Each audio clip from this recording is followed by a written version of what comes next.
strange thing has happened, you see, very disturbing. Everything was going so well.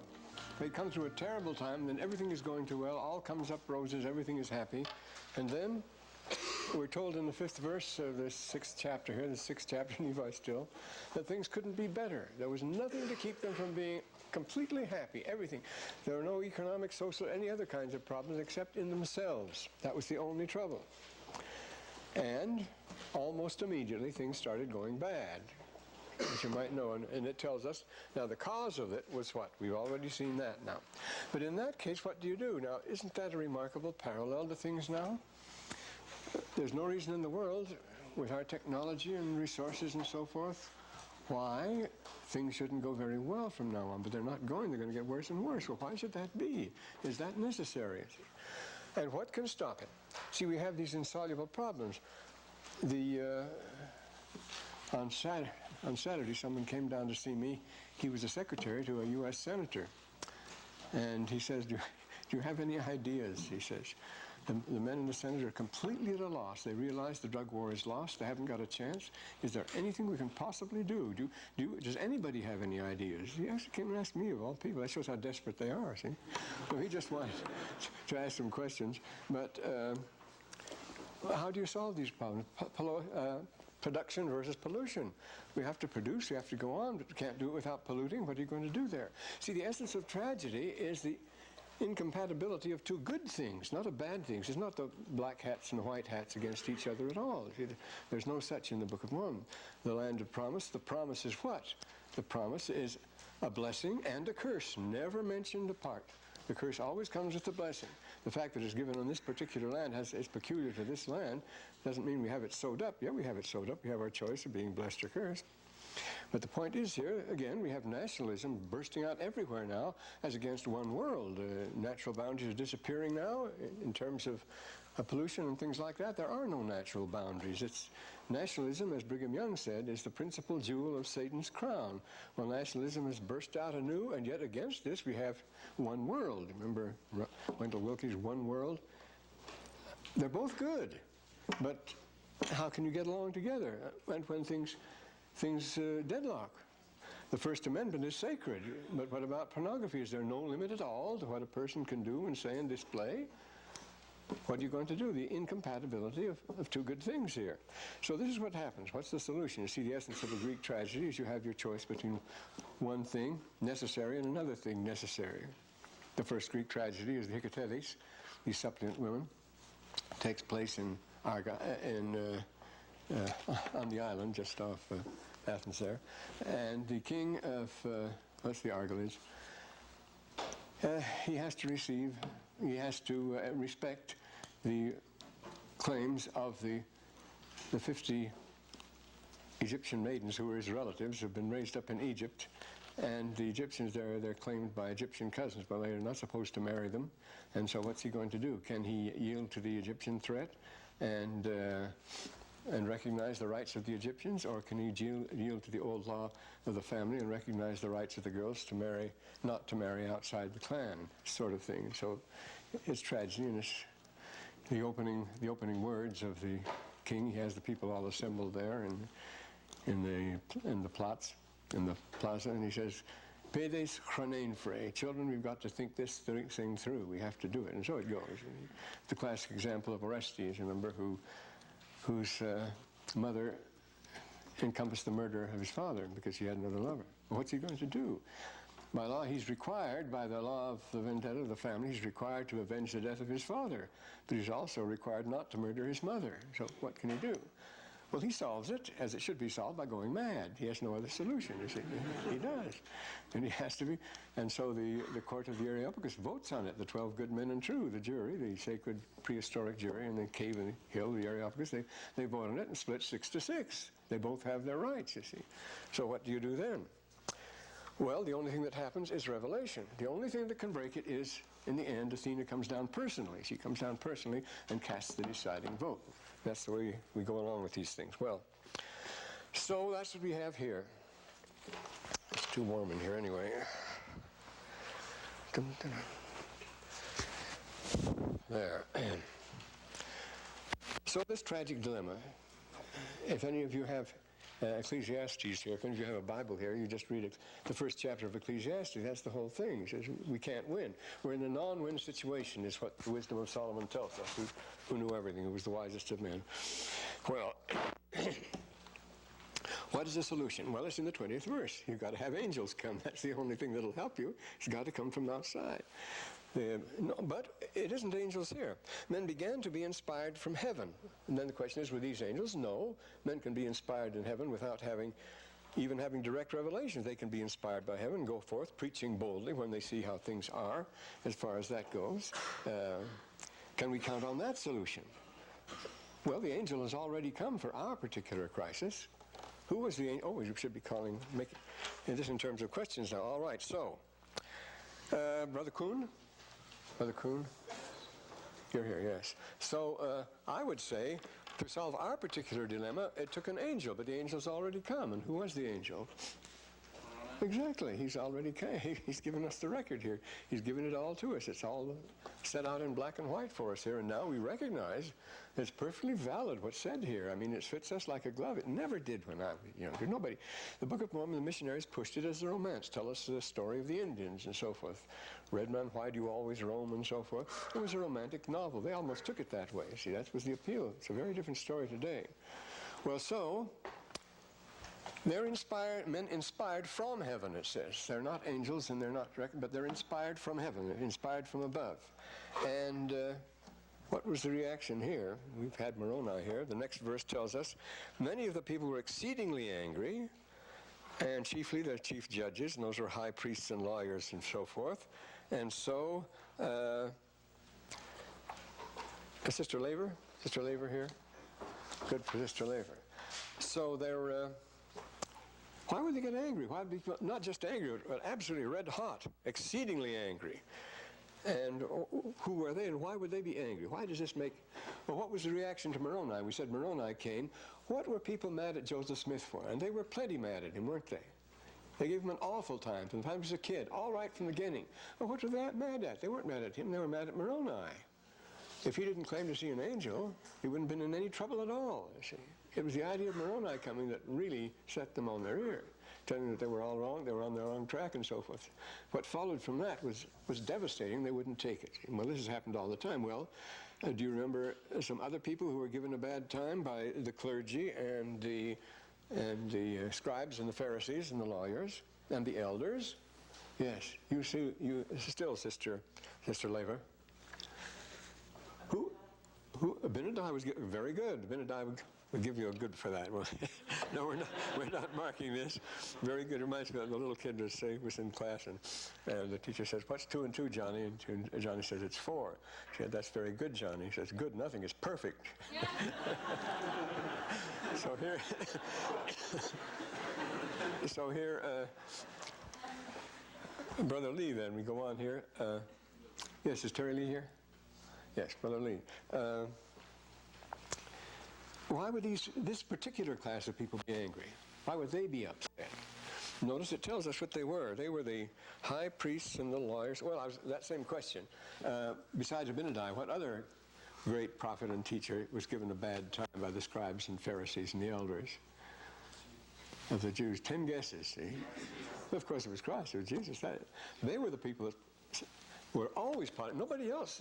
The mob was stirred up by them, remember? It says the people and the high priest and the elders came down and stirred the people up and said, Barabbas, and let Barabbas go. They wouldn't have done that. They wanted to let Jesus go, and so did Pilate. But the boys from the hill kept stirring things up, and they got what they wanted. Yes, so this is the same sort of thing happening here, and we can sort of suspect. What do you think is behind this? Why would they act like that? Because the prophets were being called against, preaching against. They're preaching. What were they preaching against? They weren't. Well, iniquity is a very general thing. We're all against iniquity. Calvin Coover says, his wife asked him, "Where have you been?" "I've been to church." So what did the minister talk about with the sermon on? Said it was against sin. This is typical Calvin Coolidge, you see. Well, says Mrs. Coolidge, what did he say about it? He's against it. It's like that. Well, everybody's against sin, so that can't be it. It's something more particular, something closer to home, isn't it? Yes? They're threatening the foundations of the things that they'd established. Yes, their interests were being threatened, and their authority was being threatened, and everything else. People don't like that. That's getting close to home, you see, this sort of thing going on. And we're open to that sort of thing today? Whew, are we? Well, we won't go into details there. What's wrong, for example, with working for clean air? Well, it threatens interests. It threatens practices. What arguments would the courts and the clergy raise here? What is the main argument against these prophets that come out boldly preaching? Like, notice, they're preaching boldly, and that's what the objection is, you know. They could have preached, they could have objected here and there, but they come forth and they speak up and they preach boldly, and they're against that. And of course, the argument is, what argument do you have against people going out and preaching? What's the usual thing we call them? What do we call such people? Troublemakers, nuisances, you see. Egon Friedel, a great writer on cultural history, says you have your choice of being one thing or the other. Everybody must be one or the other. You must either be a nuisance or you must be superfluous. Yes, you're just there. You're just a potted plant, as they say, nothing else, unless you want to be a nuisance. And if you're going to do anything else, you have your choice and nothing else. So there, say these people are nuisances, and I think that's quite adequate reason for getting rid of them, because they testify boldly. It's a thing you mustn't do. Well, now we see here in the 22nd verse, they couldn't do anything about it. There was no lawyer, judge, or high priest. They had a limit to their authority. What couldn't they do here? What was the limit on their authority in the 22nd verse here? Brother Lewis, Brother Russell Lewis, this is my way of calling it royalty. Well, Brother Madsen. Yes. Now, what was their, what didn't they have any control over? There was a living to their authority, capital punishment. The laws of capital punishment were under strict control, you see. They had strict restrictions on capital punishment, the rule being that nobody could be executed without what? Without a warrant signed by the governor. Today, in our society, who can give pardons in our society? The governor and the president, the only two, just the top men. So we accept that part of it, they alone. But others can pass judgment. Judges, you see, can condemn people to death. Judges can, but they couldn't then, you see. It had to be the governor, which is the more sensible way, probably. We could talk about that. This isn't a political science class, but it's very significant here that this is the same thing we have as far as pardons go, or as reversing it. So they didn't like it, so what are they going to do about it? It sounds very, very familiar now. They're going to carry on, make it legal and so forth. How are they going to get around the troublemakers here? Notice the 23rd verse. They're going to engage in covert operations. They're going to do it. They have the power, they have the authority, you see, but this does not give them the constitutional right. Well, sometimes it's necessary to stretch the Constitution. These people are a nuisance, you see. We'll just get rid of them quietly, and then it'll be announced when it's over. Nobody will be the worse off. They can't do anything about it. Well, this is the typical covert operation, a thing into which we've drifted quite a bit in this country. And again, you see, this is a thing where the Book of Mormon is very, very relevant here. This is how they get around it, getting rid of troublemakers. Sometimes, as the delectable Miss Fawn Hall, it's necessary to stretch the law, to go beyond the law. Well, is it? But at any rate, there was a call for a grand jury here, an investigation. Things are beginning to look serious, you know. This sounds so modern, it's almost laughable. There's nothing like this to match it in Joseph Smith's day, as far as we know. But here they go. And they were taken, until after. Then the complaint came, see. Their complaints, they're going to be indicted against the governor, against the judges. And they're going to be brought up and tried and probably convicted, in the 26th verse. They were taken and brought up before the judge to be judged. So the trial is set. They're going to be tried. There's going to be a big front page news. This will be on all the evening news, believe me. To be judged of their crime which they had done. Well, they weren't going to put up for that because it didn't look well for them. Notice it tells us here. They belong to this statute. This was standard procedure. But what about the judges that were going to judge them? The judges who were going to judge them, they had connections with them. Does anybody know what the first rule of the law is? We seem to have forgotten it entirely in this country, but the first rule of the law, Roman law or anything else, is nemo dese judicat. Nobody can be judged in his own case. And of course, we do that all the time now. The executive now is judge. How often, you see,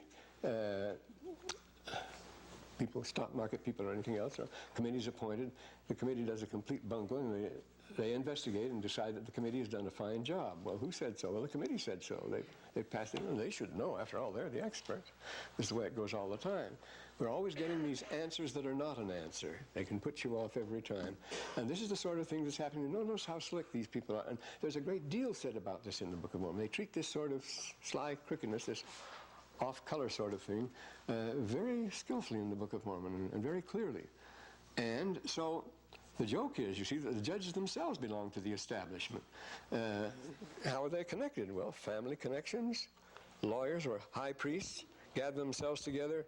So what would you expect them to do by calling their role? Brother McNary, is Brother McNary here? Good for Brother McNary. What would you expect them to do in this case? Now look, the judges are in, we know it, and as soon as they say something like kindreds and you say family, then what do you expect? It's not going to be just a government investigation, is it? Because they know each other. They're a closed group. They exchange with each other, you see. This is an aristocracy, see. And how do they get to be, these kindreds get to be associated? Well, of course, by intermarrying. It's supposed to get all this pride and wealth and so forth, and what do? You don't just go and marry anybody. You don't go marry somebody on the wrong side of the tracks. No, you build up a community like this sort of thing. And this is what happened, just like the Roman patres. And so we have these kindreds. They're more than casual. And there's much of kindreds in the Book of Mormon, as you know. In our society, kindreds play a minor role. We don't have family organizations that way so much, unless you get into big corporations and things like that, where the family, the boss's daughter, what was it, G.G. White, wrote a book called The Organization Man some years ago that caused quite a stir on that very subject. You have to belong to be upward mobile in a corporation. In many corporations, you have to belong to the right church, belong to the right clubs, live in the right part of town, vote with the right party, and so forth, and marry the right people. So you get this close sense, and this is what you have here with these kindreds. But in ancient and modern society and Western, the family is important. In the sagas, of course, every time you mention somebody, you say Egil. You cannot leave it there. You have to say the son of Thor, the son of Roknar, the son of Bautant, the son, and it goes down the list. You have to make a list of a family a mile long every time you mention anybody, because all the son, of course, in Scandinavia, we still say sons and sons and so forth.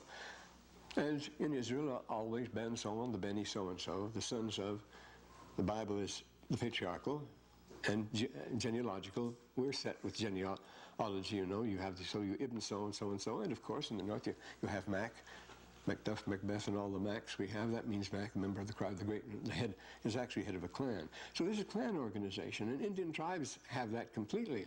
The basic organization of the Hopis is not the tribe at all, but it's the 7 clans.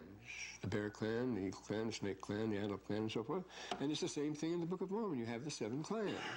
They remain throughout. But they don't remain the government. They remain subdued. They're there, but they're the real basis of personal relationships. This is where decisions are made and so forth. If we look at Jacob 1:13, you see right in the beginning, that's the way they're organized. And good old Jacob here. And he tells us here, now the people who were not Lamanites were Nephites. Nevertheless, they were called Nephites, Jacobites, Josephites, Zoramites, Lamanites, Lemuelites, and Ishmaelites. 7 different tribes representing 7 different types of family. Ishmael was probably not of Israel at all. He wouldn't have been the servant, Zoram, or he wouldn't have been the servant to Laman. And Ishmael, with that name, remember Ishmael was the great rival of Esau, Jacob and Esau, Ishmael and the rival of Isaac, and Ishmael was the favorite Arab name. They'd be out there, and they had the Nephites and the Lamanites, and the Jacobites and Josephites. These are all sorts of people that were mixed in, because when they joined up, they had their family backgrounds, and they kept them. And it's the form of 7 tribes. The very same thing has been shown by a German called, what was his name? He wrote a very good study on the ancient tribe, that 7 is the number of tribes to make it official. Well, for various reasons, just as we have 70 to represent the 70 nations of the earth, and the 7 presence of 70, they represent the normal distribution of the human race in 7. But anyway, they have these tribes, and it's not the tribe, but the clan or fratry that really rules. And say among the Hopis, for example, they're ruled by women. Hopis actually, you'd think that they were anything but they're actually a matriarchy. The woman decides it. It's now Amina Lance's daughter who now holds the Hopi stone and is the head of the, because she's the head of the clan, that makes her the most influential there is. And the Bear clan, I think it is. So, and we still try to revive it in industrial and landed dynasties. That's what the Wagner wrote The Ring about. Family, all these family, the troubles with families in the Ring of the Nibelung. You see, you start out and you have Siegfried who doesn't meet anybody who isn't his aunt until he's middle-aged and so forth. But it's all a family squabble, but it was represents very well, and it's been reproduced in Germany recently, as a 19th century industrialist family and so forth, something like, well, Thomas Mann's Buddenbrooks, the great German novel, Buddenbrooks, the family and the dynasty, and so we have dynasties and we have the rest of them. They were very popular on TV a while back. So this is the way it runs, but we have supplanted by an aristocracy of birth. By what have we supplanted it? Ha-ha, this is a good one. Brother McNary, you didn't have much of a chance. Well, Brother McNary is here. Yes, didn't give you much of a chance to answer. We don't have, we're very proud that we don't have an aristocracy of birth anymore, but what do we have an aristocracy of? Which this is what we have here in the Book of Mormon. Remember here, this is what they were. Who the kindreds and so forth. What united them? What do we have an aristocracy of in this country? Yes? Well, Do, re, mi, sure, it's the money. That's exactly the whole thing. Don't you read Forbes regularly?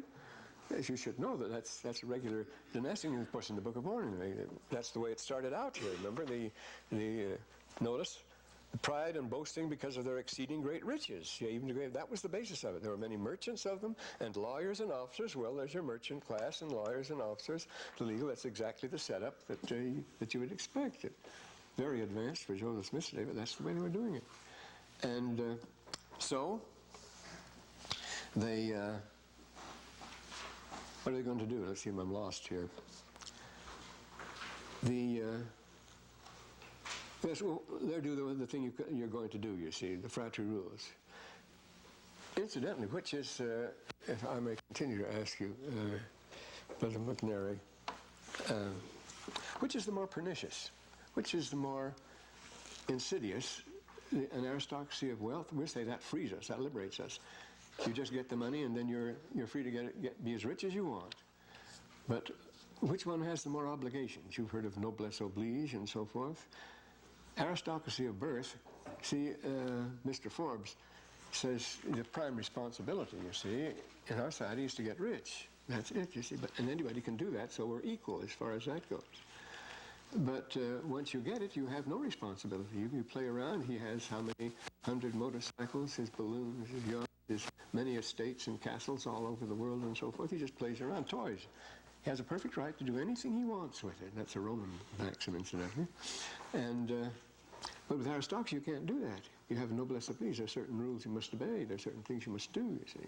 They don't always do them. They can be perfectly awful people as far as that goes. Nevertheless, there are restraints there, whereas there are no restraints on wealth, you see. You can have anything in this world for money. So, what did they do here in the 28th verse here? They enter into a covenant. This is very serious. Now, a covenant means it's going further than just being relations. What would the nature of a covenant be? Brother Myers, what is a covenant? Well, Brother Myers here. Yes. They What's to destroy the government, to take down the chief judge, and destroy the rights of the people and set up the kingdom. They're, what does the word covenant come from? It comes from Latin convenire. It meet at a certain place. Con means to come together, and venire means to come. You come together at a certain time in a certain place. You see, that's an appointment. And there you make an agreement. So that's what a covenant is.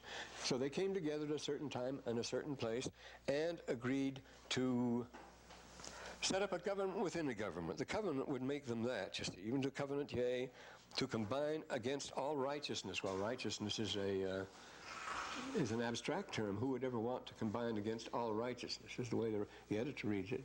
Now, what is their program, you see? What does it mean by that? Well, the next one. They entered into a covenant to destroy them and to deliver them who were guilty of murder from the well, the whole thing was to liberate these justices. So they were to stop the trial, in other words. We're going to have this very serious trial, and they were willing to wreck everything just to avoid standing trial. We're not going to be tried by you people. Okay?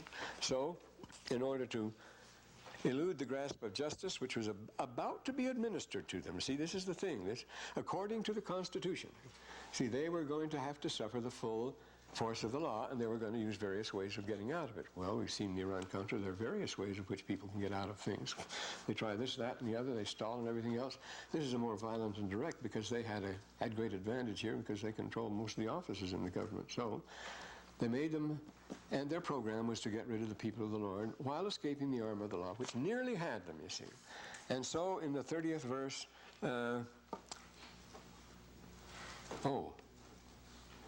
I missed Sister McNeely. Sister McNeely. So in the next verse, what happens then? And they made a covenant, and what was their final solution? What is the final solution here? To wipe them out, to destroy the government. It's going to be a putsch. See, what else do we call it? We call it a putsch. We call it a coup. They make it a coup. They're going to take over the government. Does that ever happen? It happens very often. You see, this is typical. This is happening here, and that's what they're going to do. It tells us.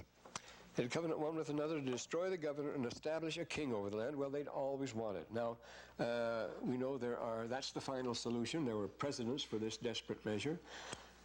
And we call it a coup or a putsch or something like that, and especially common in third world countries. We've seen it just happen in Panama. Imperial courts of Rome, but not just the small countries. Rome, Egypt, Russia, always, all the countries, Austria, were seething with plots and counterplots to overthrow the government. Well, we think before the French Revolution, you have the diamond necklace affair and all sorts of things. You have the Fronde. You have, way back in the time of Richelieu there, have these dangerous party intrigues to overthrow the government. Of course, the very famous story of Sanua begins way back in the year 2000 BC. Just before 2000 BC, we have the story of, actually it's about 1985 BC. And the story to overthrow King Amenemhet, and his son heard about it when he was on an expedition in the desert, and there's a great intrigue that follows. Well, back there, it's a palace intrigue by some priests and lawyers who want to overthrow the pharaoh and put their favorite on the throne. They want a king. So this is an old story, actually. And what about the story of David and Solomon? Who was, now we're going to ask Brother Myers. You seem to be on the qui-vive. Who did David have trouble with? You remember? Now, David was a king. He was a great king. But he had, does anybody get after his throne? Was anybody after his crown, his throne? Got lots of trouble. Who was his son? Absalom, my son. Yes, Absalom was going to plot it against his father, and David had to put him to death. He didn't want him put to death by the powerful and brutal general, but that's what happened. Then the general went down and intrigued in Arabia and got in all sorts of trouble, and as a result of that, Solomon had all sorts of intrigue. Well, you can imagine with 300 wives, he would have a lot of intrigue, but he did.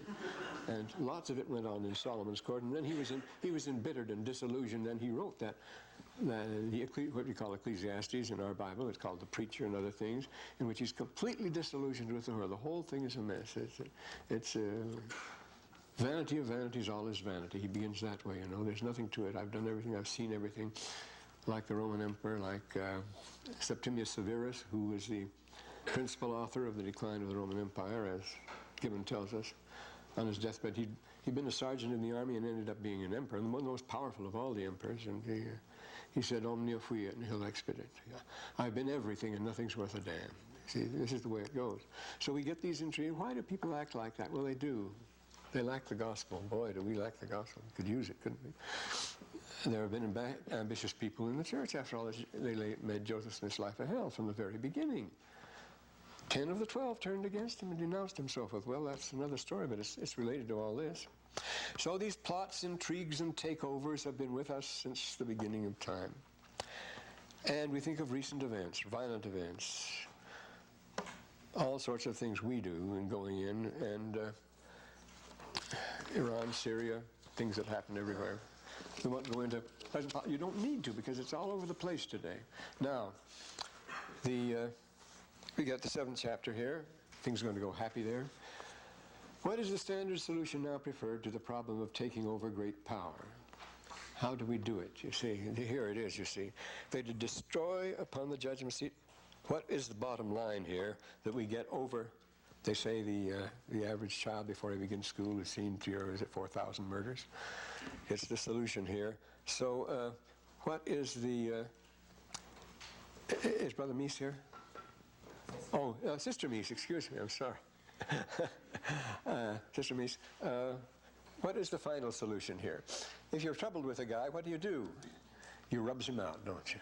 That's what happens here. That's all you see the mafia. The mafia that was over KBYU. A very good report about a famous mafioso yesterday on how that's the way they solve their problems, and that's what they decide to do here. They did murder the chief governor of the land, and the people were divided, and notice what happens here, Sister Meese. After that, was the author of the Book of Mormon, incidentally, was he thinking of states' rights or feuding over central versus local authority and so forth? Because they're going to have this problem now. They destroy the central government. Well, was this a living issue in Joseph Smith's day? Remember, Charleston in 1832 and so forth. But it was nothing like, it hadn't come out, of course. Because the book, this is all written 30 years before the Civil War, is what I'm trying to say. Those weren't issues then.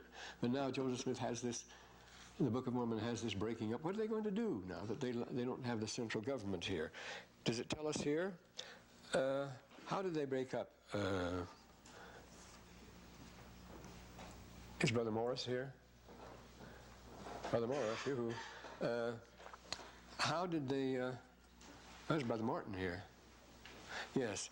Now look at this second verse. What's going to happen to them? They destroyed the government, but did they just scatter in all directions, every man for himself? No. They had an organization already in place. They had an infrastructure already. It's been there all along. And what was that structure?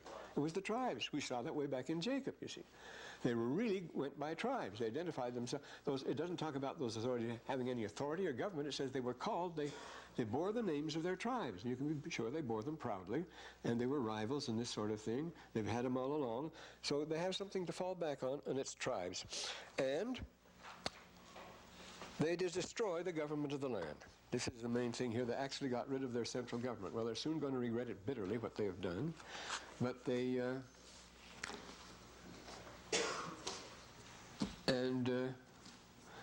what was their objection to it, incidentally? Well, we'll get to that in a minute. Yes. Now, the result wasn't instant confusion, as we were just noting here, but immediately separating into tribes. And that implies, you see, that they were already in place and going. The tribal system was the infrastructure. And that's so with almost all American Indian tribes. You see, they have clans and phratries. They're the more important. They're your families, you see. But the tribals, we read in the third verse here that the tribes were already organized and appointed and had their chiefs already, and they became tribes now, independent tribes. And do we have, what would happen if this country broke up like that now, Brother Morton? What do we have to fall back on? We already have 50, we have 50 governments, don't we? We also have county governments. We have, oh, would you fall back on county governments? Would that be our last resort? What do we have set up already?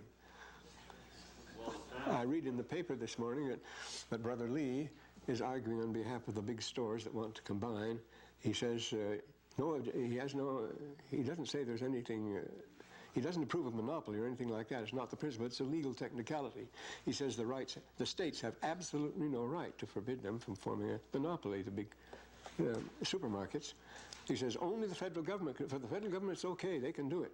But the states can't do it. That's his only argument. You see, naturally he's doing it because he says he admits it'll force up prices and be hard on the consumer and so forth. But still we have the states' governments. He doesn't want to recognize their authority in regulating prices at all. He says only the federal government can do that. Well, that's the big argument that's going on in the Supreme Court now. So don't phone over to President Lee. He won't be there for a while. But what about this business of the states? Would that be all right? Well, who had the idea that it'd be a good thing for the states to be independent? We talk about the sovereign state of Utah and so forth, while we giggle.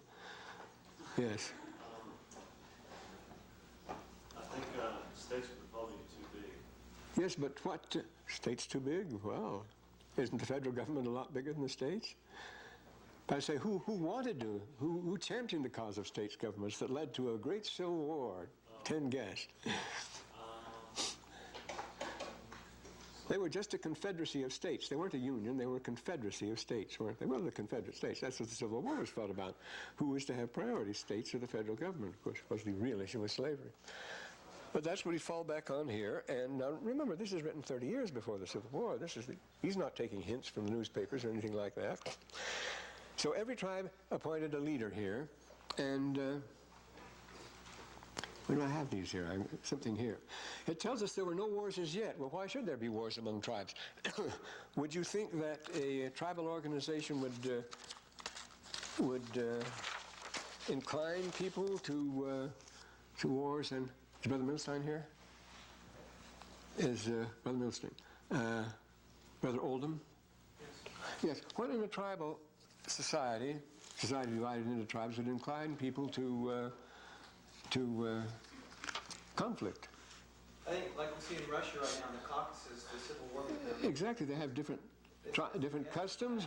They're different families. In other words, the tribes. Of course, the word tribus comes from the Roman word for the three. There were three main tribes that founded Roman to begin with.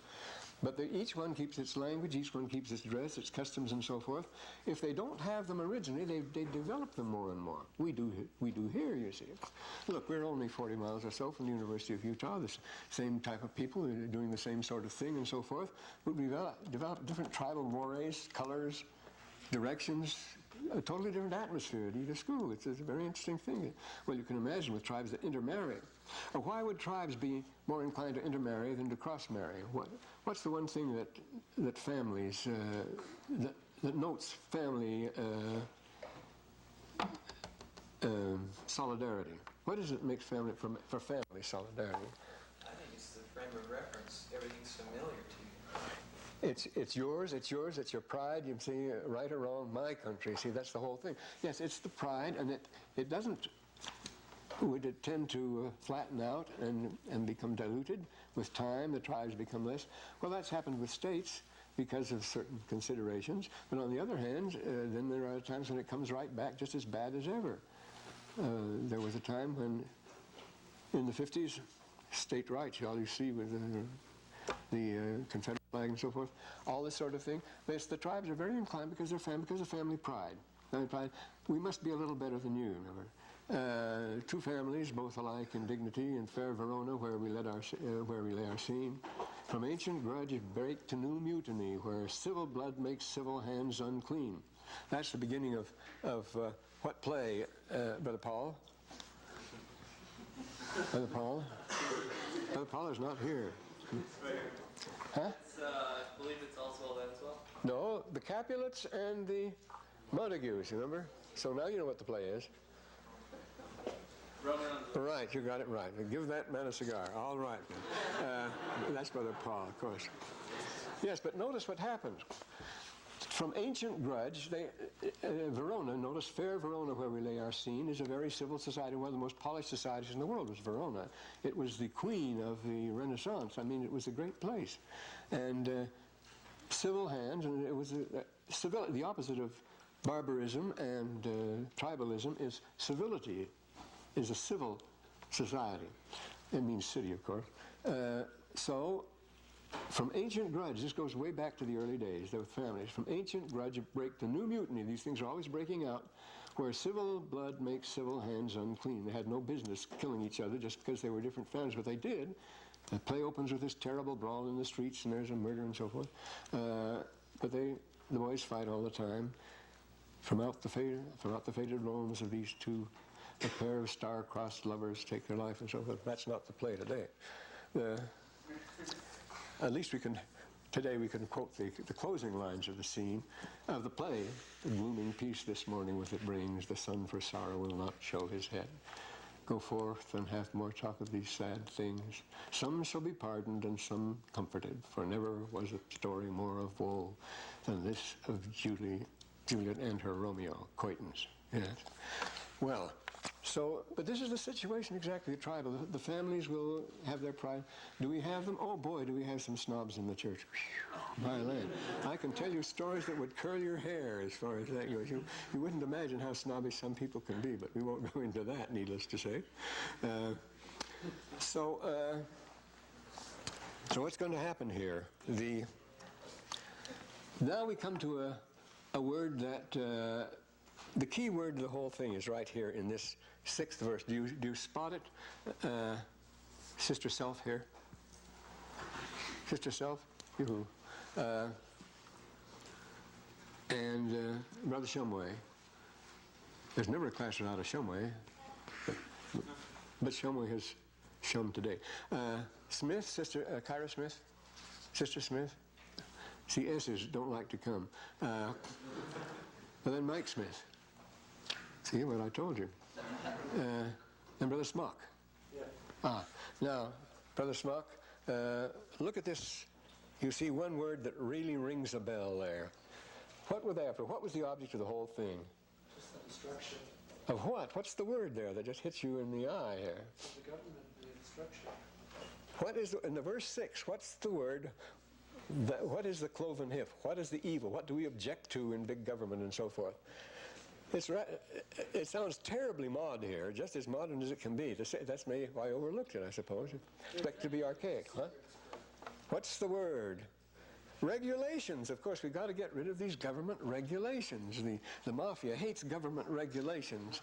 The big takeover artists hate government regulations. The monopolists hate them. The developers, the extractive industries, the polluters, they hate government regulations. They say our purpose is to get rid of government. And this, Joseph Smith is up to date, as today's newspaper says, they'd finally got rid of the regulations of the government when they were destroyed. That was what they were after, you see. Because of the secret they carried on their underground. Notice we would call this privatization. They took it for themselves, and out went the regulation. So happy, happy day. What were they supposed to regulate? Notice it tells us what they were supposed to regulate right here. The secret combinations and their freds and kindreds. Those were the very secret combinations which were not answerable to the government. They were therefore outlaws. And so the class and family system enabled these deregulators to operate more effectively because of the secrecy, the closeness of family ties. They could keep things to themselves. As we said, tribal societies are exclusive. They lead to rivalry and hostility, family pride, great inbreeding. You may read the terrible border ballads and so forth. What are some famous feuds in this country? The Jukes and the Callahacks, the Hatfields and the McCoys. And they just go ignore all government, ignore everything else, completely concentrating on hatred of the other family, the other tribe. It's consuming till they destroy each other. This happened, you see, this mutual destruction. It's destroying the Book of Mormon. Remember the Jaredites? Remember the Nephites and the Lamanites? We're going to have them destroy each other here. Yes, and so we have people get rid of the regulations against insider trading or whatever it can be, and this makes it possible. We have the border ballads, and they're nothing but bleak. They're terrible between the Douglas and the Percy, and so Scott writes about the Marmion and the like. Don't get me reciting border ballads here. There's some pretty bleak ones. Well, this accounts for the instability of there was great contention in the land, insomuch the more righteous part of the people had nearly all become non-existent as far as that goes. Wicked. They were no longer righteous. What happens to a righteous person who's become wicked? He disappears. It's, I suppose it's like an electron that collides with a proton, and what you get out of it is they disappear. They both disappear, and you get a couple of photons or something like that. This great contention was inevitable. Was it between the righteous and the wicked? This is the point. Now, no, there weren't any wicked, righteous people around. They had gone. They were hiding under the rock. No, there were hardly any. It was an extinct species, it tells us here. Notice? Nearly all the righteous of all people, the more righteous part, had nearly all become wicked. There were but few righteous among them. They were not going to be heard. They didn't have a chance. Well, things are in a desperate situation now, you see. We're building up to something. You can see that. And so, incidentally, are the righteous a threatened species today? Well, how do we know? Who determines whether they are or not, you see? It's going to be a very interesting problem. We think we're terribly righteous as far as that goes. hear Ernest Wilkinson saying, "We are holding the line in righteousness." Oh boy. Now, and then he marvels at it. Then he marvels at it. And 6 years had not passed. See, he's as surprised as we are. Passed away since the more part of the people had turned from their righteous, and then it quotes the Old Testament pattern. They do that because that's the nature of a dog, and that's the nature of the sow, to wallow in the mire. Now, the secret combinations, this is an interesting thing here. They were the same as not the same as the tribes, you notice. The secret combinations are not the same as the tribes, you notice here. They were those who had opposed the government before they broke into tribes and before the pooch. They were the old king men. They had turned up, we won't have to review that. A large part of the Book of Mormon has been taken up with these king men with their pride and their nobility that Moroni says his purpose in life was to pull down the pride and nobility and the wealth of these king men. They're the aristocratic, rich, extreme right, and so forth. If it looks like an elephant, call it an elephant. And these are the hardcore king people, but they turned out to be a minority. They weren't the ones that overthrew the government. They're a minority against the tribes with their own leaders. And after it was too late, the rest of the people regretted what had happened. This is a terrible thing. They were not so strong as the tribes of the people who were united to save. They were united. What united them together? What united the people together? Brother Soa? Brother Soa here? Oh, yeah. On what would bring these jangling, warring, they weren't jangling, warring tribes. Their business was to get along. What would bring them together more than anything else? Tribe and It was, no, not as tribes. That would keep them apart. It tells us in this verse what it is. Notice. They were not so strong as the tribes were strong, who were united together in what? I say, what united them? They united. Notice the bottom of the verse there. They were united in hatred. They had a common hatred. They hated the king men more than they hated each other. So that was their unity. That was their sacred bond. That they hated somebody else more than they hated that.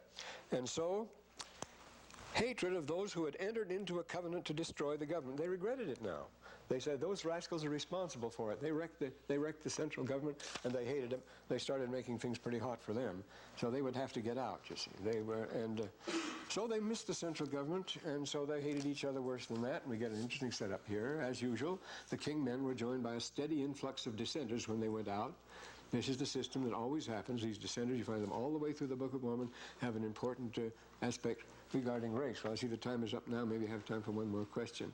What about this 13th verse here, about where the king went and so forth? Let's see. Is Brother Steele here? Yes. Brother Steele, what's significant in this 13th chapter on a very basic question of the Book of Mormon?